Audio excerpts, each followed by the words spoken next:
नमस्कार सभी साथियों को।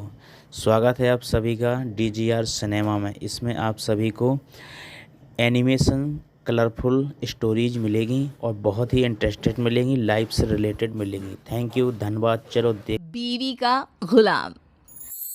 भाई, बीवी की बात सुनना हर समझदार व्यक्ति का फर्ज होता है, माना। लेकिन ये क्या कि सिर्फ सुनते ही रहो और अपना कोई दिमागी ना हो। अरे सुन रहे हो? अरे सुन ही तो रहा है ना, और कर ही क्या रहा है ये?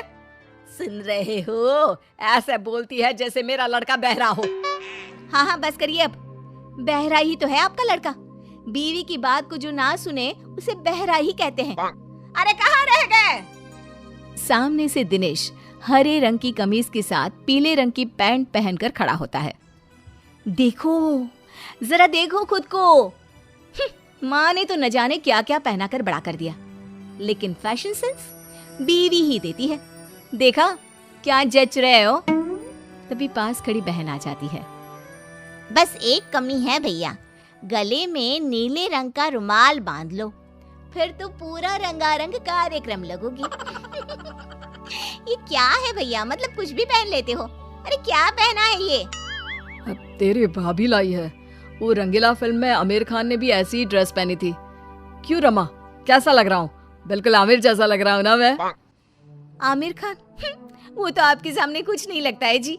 कैसी बात कर रहे हैं आप? तो सभी हीरो से ऊपर हैं। अच्छा चलो, मैं ऑफिस के लिए निकल रहा हूँ, देर हो रही है। अरे भैया, ये मत पहन कर जाओ, लोग हंसेंगे। देखो शिल्पी, अपने पति को बताना कि क्या पहनना है और क्या नहीं, समझी? अरे रहने देना बिटिया। पर माँ, भाई तो मेरा है ना, तो मैं। अरे रहने देना, जब तेरे भाई को ही कोई फिक्र नहीं है तो तू क्यों चिंता कर रही है उसकी? दिनेश दफ्तर जाता है, जहाँ रास्ते से लेकर ऑफिस तक सब उसे घूरते हैं और मन ही मन हंसते हैं। क्या बात है, ऐसे तो कोई मुझे देखता भी नहीं था। आज देखो कैसे सभी घूर रहे हैं। तभी दिनेश के दफ्तर में काम करने वाली श्रद्धा आ जाती है। क्या बात है दिनेश जी, लग रहा है जैसे कोई हीरो ऑफिस में आ गया हो। अच्छा, मतलब आपको भी पसंद आया?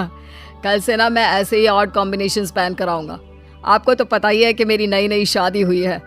तभी दूसरा बोल पड़ता है। ओहो, मतलब पसंद भाभी जी की है। वैसे दिनेश जी, बीवी की इतनी भी बात नहीं माननी चाहिए। जलन हो रही है आपको? श्रद्धा जी ने मेरी तारीफ कर दी तो हैं? कोई बात नहीं, जलिए जलिए। पति घर आता है, जहाँ बीवी उसका इंतजार कर रही होती है।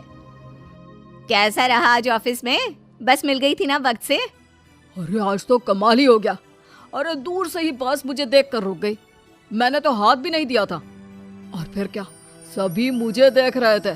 मैं तो आज ऐसा फील कर रहा था जैसे कोई हीरो। देखा, मेरे कहने पर चलोगे तो राज करोगे पूरी दुनिया में। बेटा, खाना लग गया है, चल कपड़े चेंज करके आ जा। लेकिन माँ जी, हम लोगों ने रात का खाना छोड़ दिया है। वो क्या है ना, डॉक्टर भी कहते हैं कि रात को हल्का खाना चाहिए। अरे तो बता देती ना पहले ही, मैंने सबका खाना बनाया है। भाई तू तो खा ले, सब साथ में अब तक खाना खाते आए हैं ना। हाँ ठीक है, मैं कपड़े बदल कर आ रहा हूँ। वैसे माँ, मुझे बहुत भूख लग रही है। दिनेश वहाँ से कमरे में चला जाता है, जहाँ उसके पीछे पीछे पहुँच जाती है रमा। ये क्या है जी, जब मैंने कह दिया कि हम लोग रात का खाना नहीं खाएंगे तो क्या जरूरत थी हाँ कहने की? हाँ, आ रहा हूँ। अरे रमा, सारा दिन काम करके इतने दूर से घर आता हूँ, खाना नहीं खाऊंगा तो बीमार हो जाऊंगा। अरे चक्कर आएंगे, मर जाऊंगा मैं। कर लो बकवास। आपको पता है ना, मैंने फैशन डिजाइनिंग के साथ डाइटिशियन और फूड टेक्नोलॉजी का भी कोर्स किया था। अरे क्या बात है यार, तुम तो सच में बहुत टैलेंटेड हो। मेरी तो लॉटरी लग गई इतनी टैलेंटेड लड़की से शादी करके। हाँ, लेकिन उसकी मानोगे तब ना। अरे रात का खाना पेट में रह जाता है, वो पचता नहीं है, इसलिए रात में खाना नहीं खाना चाहिए। अच्छा, तो मैं मना कर देता हूँ। बात तो सही है, रात को तो बस सोना ही है। मैं अभी माँ को मना करके आता हूँ। दिनेश बाहर जाता है और माँ से खाने को मना कर देता है। देख बेटा, ठीक है कि बीवी की बात माननी चाहिए, लेकिन माँ की भी बात सुन ले, हल्का खाना है ना तो तू ये 1 कटोरी दाल और 1 कटोरी ये हरी सब्जी खा ले, ठीक है? ठीक है माँ, ऐसा करता हूँ। वैसे भूख तो लगी रही है, पर माँ बताना नहीं, रमा को बुरा लग जाएगा। बस एक शर्त कि तुम रोज ऐसे ही खाकर जाओगे। अच्छा ठीक है, मैं रोज ना सिर्फ दाल और सब्जी खाऊंगा। दिनेश खाकर कमरे में जाता है जहाँ रमा इधर उधर घूम रही होती है। अरे क्या हो गया मेरी डॉक्टर साहिबा को? कुछ नहीं, बस वॉक कर रही थी। रमा को भूख लग रही होती है, लेकिन वो करे क्या? कैसे कहे कि चलो दिनेश खाना खा लेते हैं। वहीं दिनेश मन ही मन माँ और बहन का शुक्रिया अदा करता है। दोनों सो जाते हैं, लेकिन आधी रात को। हाय क्या करूं, भूख के मारे नींद ही नहीं आ रही। चलकर देखती हूँ क्या क्या रखा है।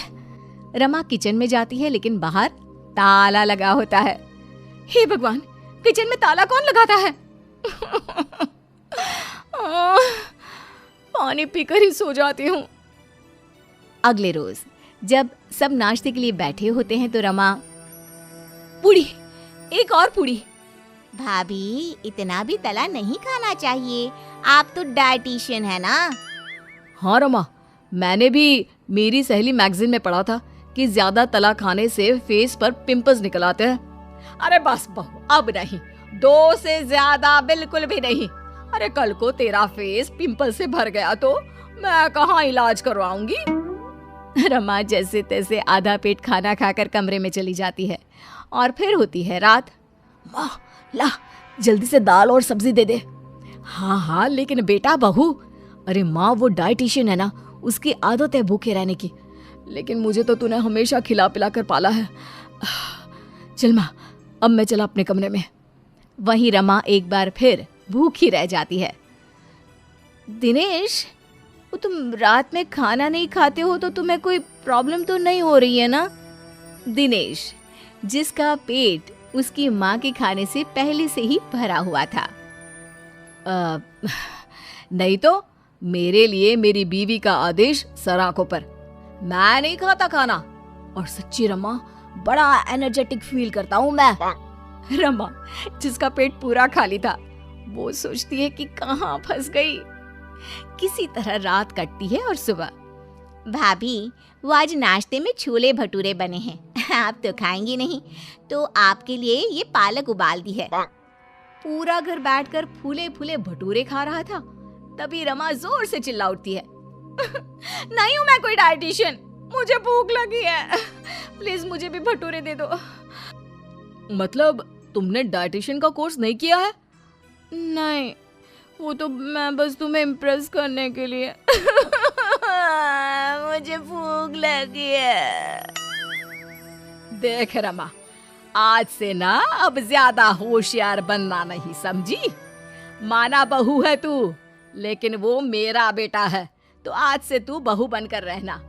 और दिनेश तू, माँ मैं तो तेरा लाडला बेटा हमेशा